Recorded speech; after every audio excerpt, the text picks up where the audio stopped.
Man, we didn't need any more bad news. we we didn't need more bad news related to the purchasing and owning of games, both digital and physical. I mean, it's not. I mean, it's not. It's not like directly bad news. It's potential, but whatever. So there is a problem in the game industry, something that makes people angry.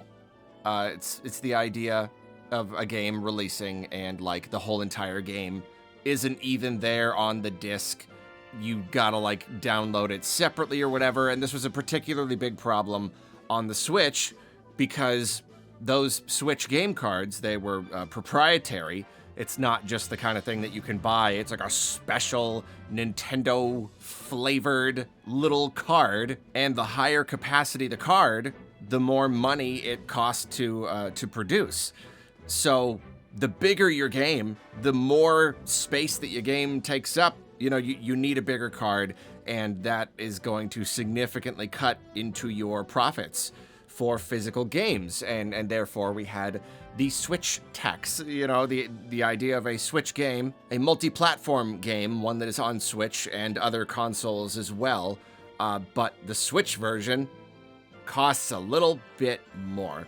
That's the Switch tax, and that was, of course, pretty darn frustrating, especially if these games were like a lot more rough on the Switch. You know, like sure, you get the benefit of being able to play handheld, but like if the game looks and runs a lot worse and you're paying more for it, it's a bit of a bummer. And in some cases, I believe, you know, especially in the case of like really big multi-plats that have had to been scaled down to fit on Switch or whatever, the game might just be too big. Those game cards had like a maximum.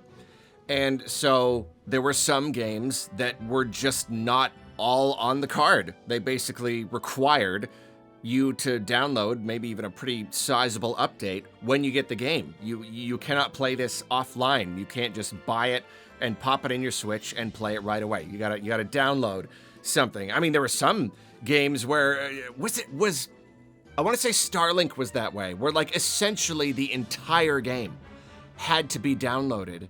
There was like barely anything on the card itself, maybe even nothing. I can't remember, but that's the thing. It really varied from game to game, and of course this was an idea that made some people mad. They did not like the idea of really needing the internet just absolutely, you know, especially in a game preservation sense. If these stores ever go down completely, then that game is just basically lost. There's just no way to really play it or get it back because there's no one game card that has all of the data on it. And then also, like, of course, I'm buying a game. I'm purchasing a physical game. Instead of going to the eShop, I want the real tangible thing, and you're telling me that I'm not even really getting it.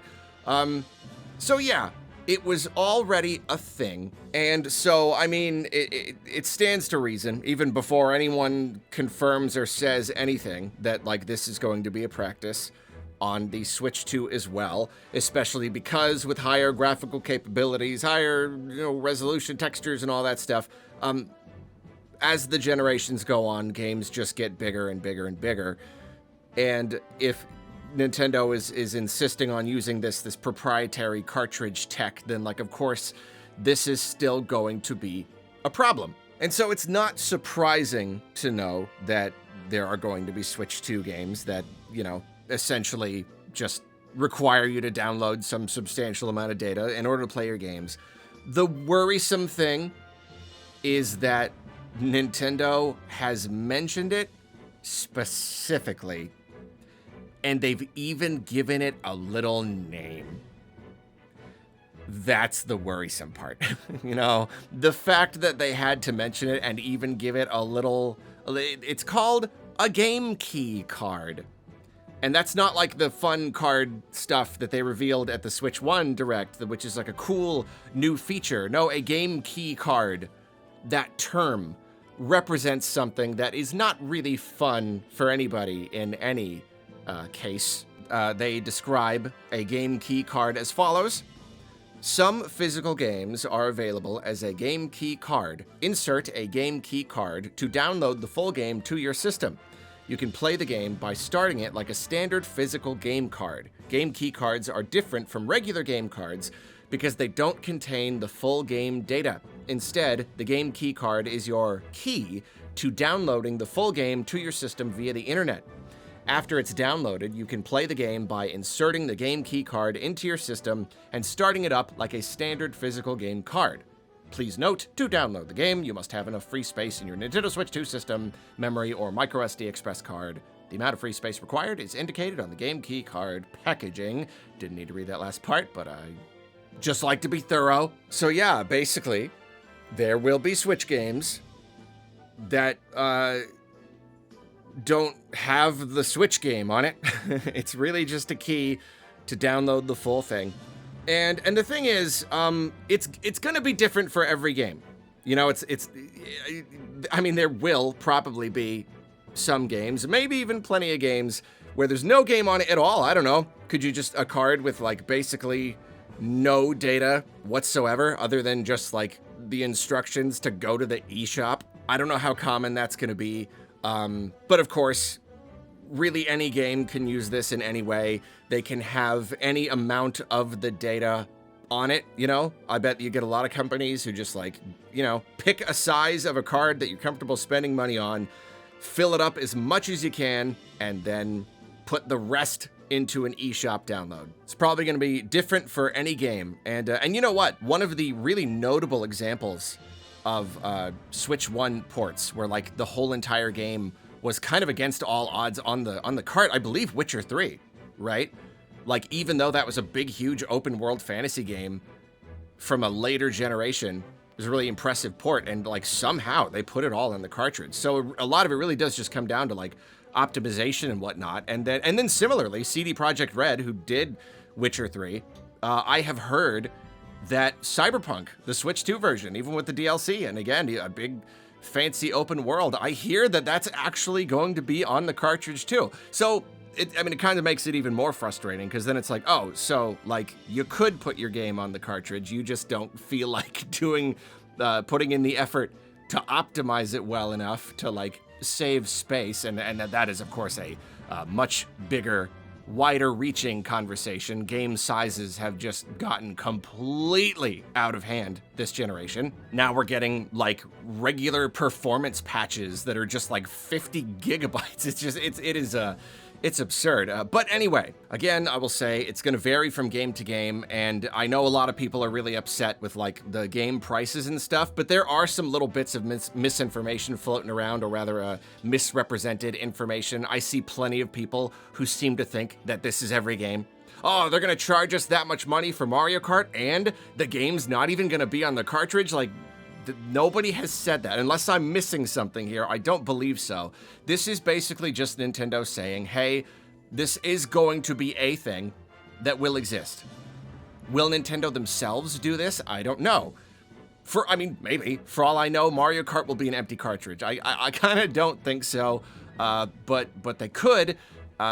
They're just bringing up that it's going to be a thing. But again, the fact that they're bringing it up and giving it a little name really kind of does suggest that it's going to be more of an issue. And I do think a lot of this is just because game sizes are getting so big, and more and more companies are going to need to utilize this. On the subject of Nintendo themselves, though, this is completely baseless speculation. I would not be surprised if they fit every one of their games on a cartridge. You know, like, sure, they engage in plenty of kind of anti-consumer, consumer antagonistic practices sometimes, but I think they also understand that there are plenty of people who want to just have the game on the cartridge. I don't know, there are cases where they're pretty good about that stuff, so I wouldn't be surprised if Nintendo didn't use any game key cards, even though you could argue that Switch 2 edition games are kind of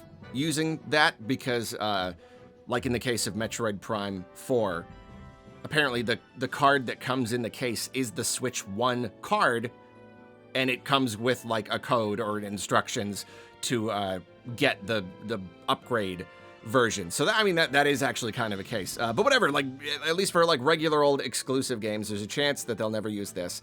But I will say, again, pure speculation, I would not be surprised if there was a future where Nintendo wanted to use this purposefully, and not just to save space, not just to save money on the cards, but because leaks have become such a problem. Basically every game that comes out, once it ships to retailers, someone somewhere, gets a copy and like rips it or dumps it or whatever on the internet, and there you go. A couple weeks before launch, these games are leaking, basically in every single case now.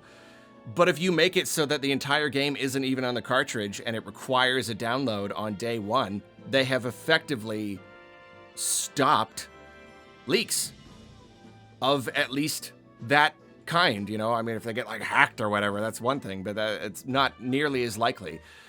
So I don't know, would that be enough to make Nintendo start using these game key cards pretty exclusively? I mean, even if the download is small, even if it's not like you're downloading the entire game in a day one patch, you only need the tiniest bit, the key, the keystone that completes the entire thing, just so people can't play it early. Yeah, I don't know. I really don't know. But there is another Nintendo-related side to this. It's funny because last week they revealed the whole like virtual card thing, where you can buy an eShop title and treat it like a virtual card that you can exchange between people. But if you buy a physical game because you want to have the physical game, you don't want it to just be an intangible download that you may lose someday, and that's why you bought a game card.